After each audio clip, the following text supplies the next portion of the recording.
If the yellowing is on the older leaves only and your plant is pushing out new growth that's healthy, then it's completely natural. Plant sheds its older leaves and sends energy for new growth. But if there is overall yellowing on the plant leaves, that's an alarming sign for a health emergency. We'll get to every possible cause for yellowing on the plant. You'll have to figure out the care routine mistakes and understand the signs to find the actual cause. First of all, check the soil moisture.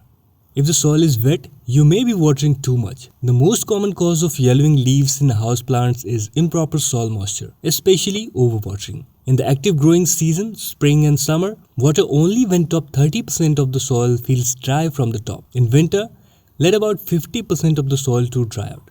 It's easy to recover from underwatering, but if you have overwatered a plant and once it gets root rot, then it will be nearly impossible to save it. In that case, you'll have to take the cuttings from the remaining healthy stems and propagate that. But remember, never let it dry out fully either.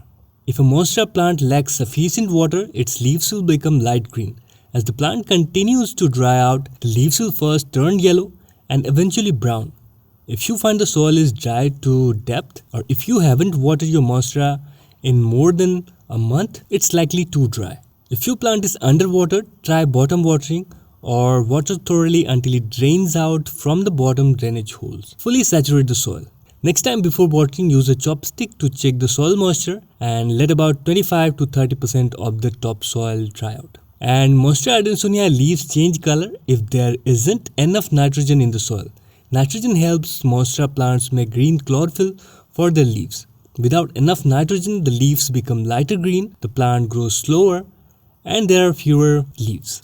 To help your plant, feed it liquid indoor plant food that has balanced nitrogen, phosphorus, and potassium. This will give your plant a nitrogen boost and help it recover. And lack of sunlight can also make Monstera leaves turn light green. If they don't get sufficient light, the plant grows leggy and weak with lighter stems and leaves. Monsteras need at least 6 hours of indirect sunlight every day to be healthy. If you're growing them outside, find a spot shaded by trees or shrubs to protect them from the sun in the afternoon. Indoor Monsteras should be placed away from direct sunlight to avoid burning their leaves.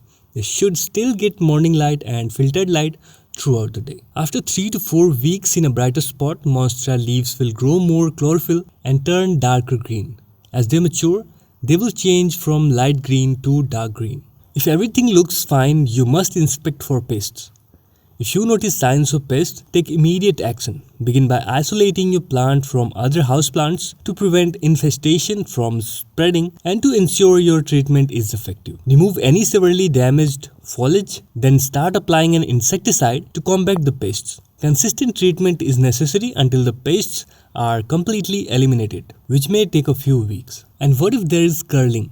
Curling leaves is usually a sign of dryness from low humidity.